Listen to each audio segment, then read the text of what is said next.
Hey, what's up, everyone? My name is Nick Parsons. I'm part of the Insiders Room, and I'm one of the handicappers on at Picks Parlays. And normally it would be Allie Burns here hosting the live cap show, and I help her out sometimes doing some hosting. And every Friday we do have on Dan. Unfortunately, Allie was not able to show up today, and so this is sort of an impromptu show. Dan and I have 4 different games to go over. 2 NBA, 2 NHL, and we're going to be giving out picks on each of those. So get your pen and paper ready. We're ready to fire here, guys. We probably won't be quite as attentive to the chat here as Allie is. And so if we miss some of what you're saying, sorry about that this week, guys. Allie will be back tomorrow and I believe that I'm going to be joining her with NBA Total Chaos. And she will have other various shows. And of course, we'll be back next week, Wednesday and Friday at 6 Eastern, the live cap. So we're going to get right into this, guys. Let's go right into the picks. That's what everybody wants. Picks. So, Dan, we're going to go to the NBA first, and we're going to see the Toronto Raptors game here. What's your initial thoughts on this Raptors team, which has looked better of late? Now they're facing this Minnesota team, which, of course, is struggled for most of the year. That's mainly due to injuries and COVID-related issues. What's your take on this game tonight? Yeah, I mean, this Minnesota team is starting to intrigue me a little bit. I mean, they're getting close. They've lost, 3 of their last 8 losses have been by 3 points or less. They lost another game in overtime. I mean, they're getting close to getting over the hump, and it's just a matter of time. I'm not sure if tonight's that night, though. I mean, Toronto really needs a win in this game. And it's one of those games, playing a Minnesota team that hasn't been performing well. It's a game that really can't afford to lose, I don't think. It's not much of a spread here in this game. Toronto's got a little bit of revenge. They lost by 4 points to the Timberwolves on Valentine's Day. So I'm going to take the revenge, even though that's not a big thing that I look at. But I'm going to take that a little bit into consideration here. And I think give Minnesota one more game to get over the hump, and they're going to go down in a close one tonight, but not be able to cover the 3.5. I would tend to agree with you on that one. Yeah, just Toronto has been playing so well lately, and after that, they started really slowly. There's been so much adversity they've gone through, just, the player personnel. Like many teams, they've been affected by many different things. And so even though they did play last night here, Toronto's just been so efficient lately.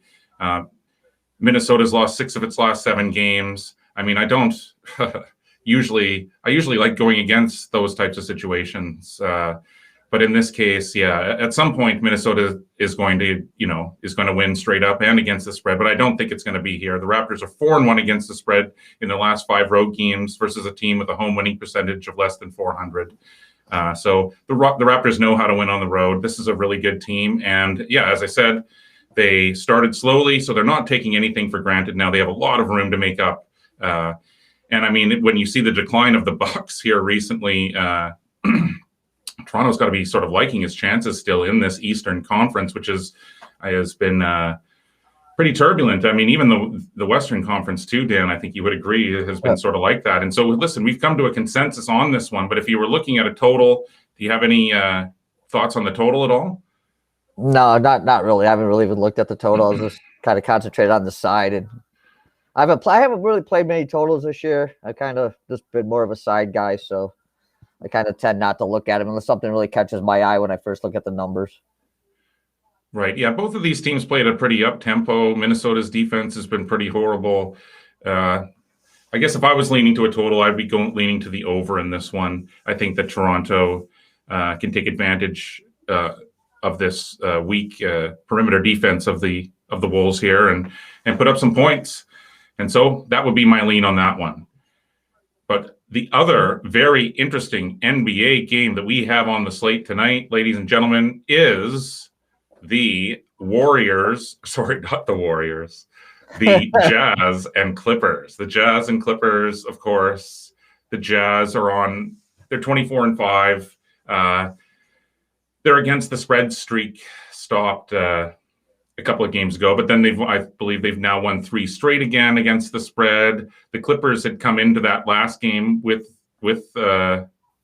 with Utah there, red hot as well, both straight up and against the spread. But they played that game without Kawhi Leonard. They played that game without Paul George. So now we have the rematch here. Dan, what are you thinking? Well, I haven't looked today. I haven't looked recently. Is George and Leonard both playing in this game? You know what? Maybe the people in the chat can tell us. I don't actually have an update on that one as well. Because I know what the line opened at, and it moved 2 points to the Jazz. So I was wondering maybe one of them or both of them aren't playing. So I don't Right. know. That would make sense. So that kind of makes yeah. That's the thing when you're looking at the Clippers. Which I mean, it's not even those two. Batum is out. Kennard hasn't been playing. I mean, it's like roll the dice and see which ones they plug and play. So yeah, I've got to play. Actually, I do have a play on the side on this game up at Picks and Parlays. But I do have two bets I've made myself. I've taken Donovan Mitchell. I've got him at two different places. I've got him at over 25 points and over 30 points. I think he's especially if Leonard and George aren't in there, or even if they are. I mean, they probably won't be at 100%. I think Mitchell's going to have another huge game in this one. And so I like those two prop bets on this game. Nice. Yeah.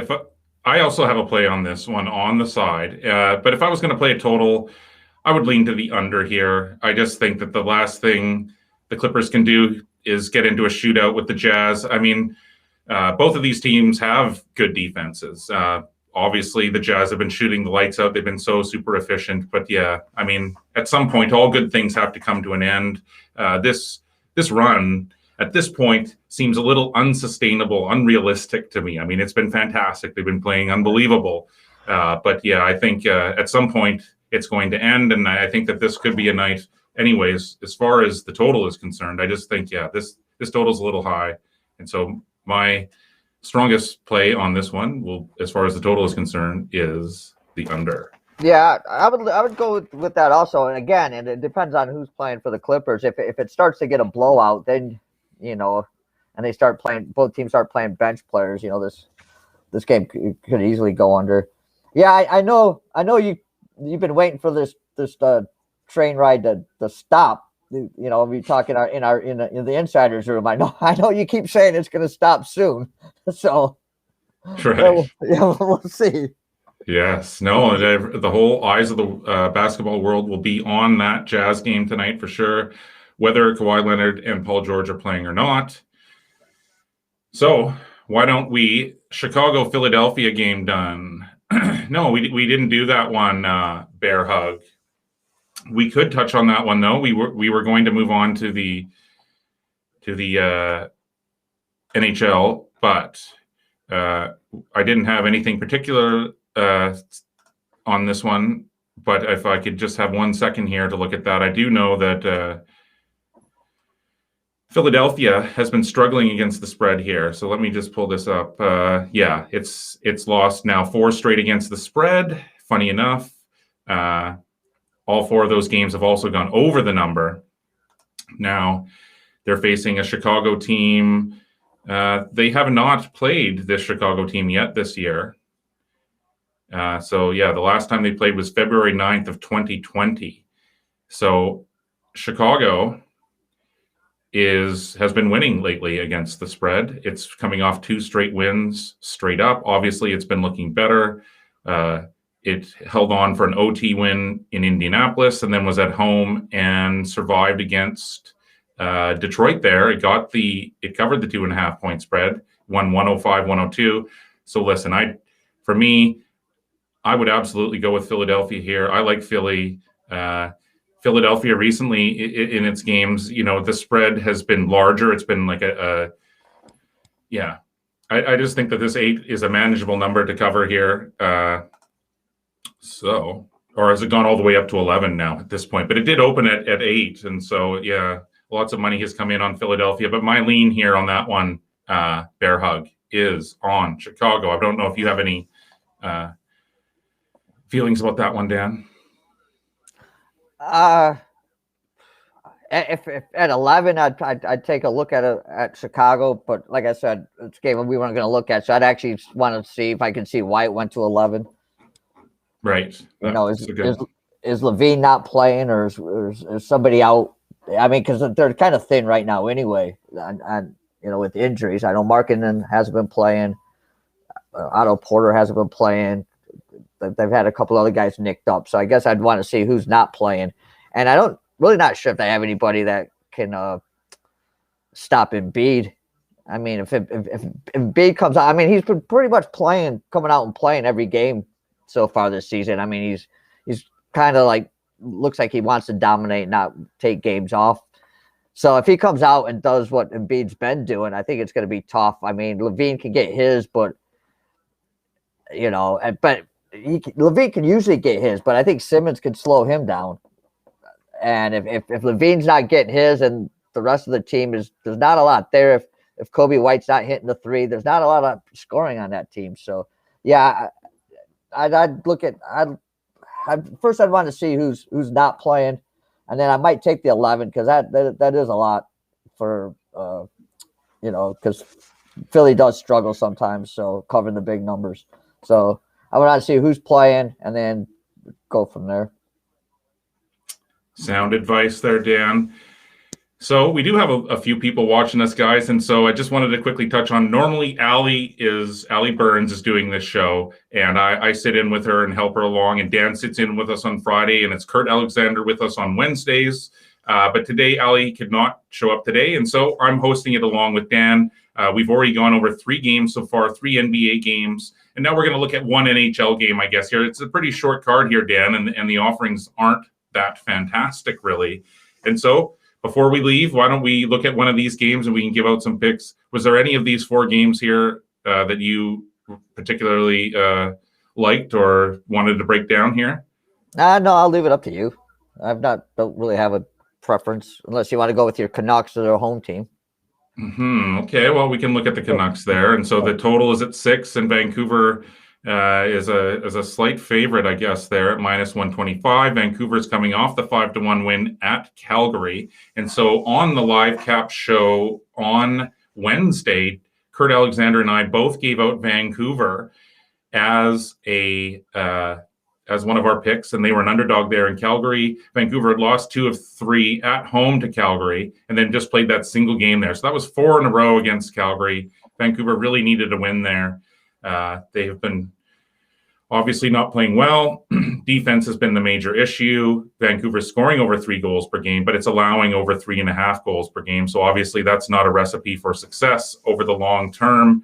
But here they are now facing Winnipeg, who they beat in their last game when they faced them 4-1 on January 30th. Now Winnipeg has had mixed success lately. It's been switching wins and losses over its last 6 games. It's coming off a loss at home to Edmonton. For the most part, it's been playing to a lot of unders. It's been getting a lot better goaltending than Vancouver, no doubt about it. It's allowing 2.81 goals. It's averaging 3.44 goals. So my initial thoughts when I'm looking at this, I'm looking at a team that's playing with revenge. I'm looking at a team that's coming off a loss. I'm looking at a team with better offensive and defensive numbers, playing against a Vancouver team, which has been consistently inconsistent this entire season.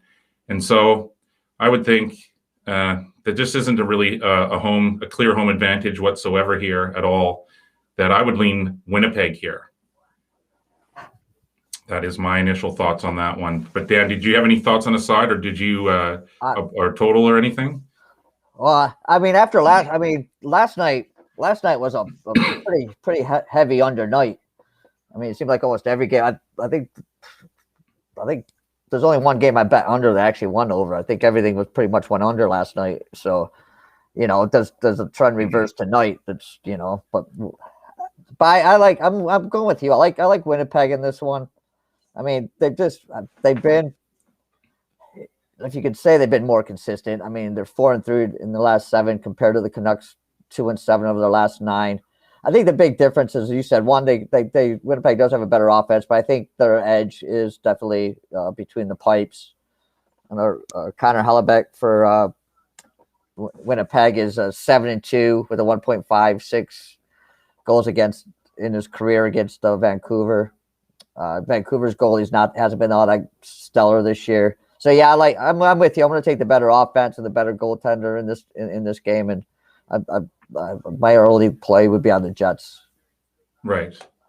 Well, we have a few people now in chat. Rye Cape's asking how we're doing, and we're doing fantastic there, Rye Cape. Rye Cape is on Edmonton. Earl Sportsbet says NHL plays for tonight.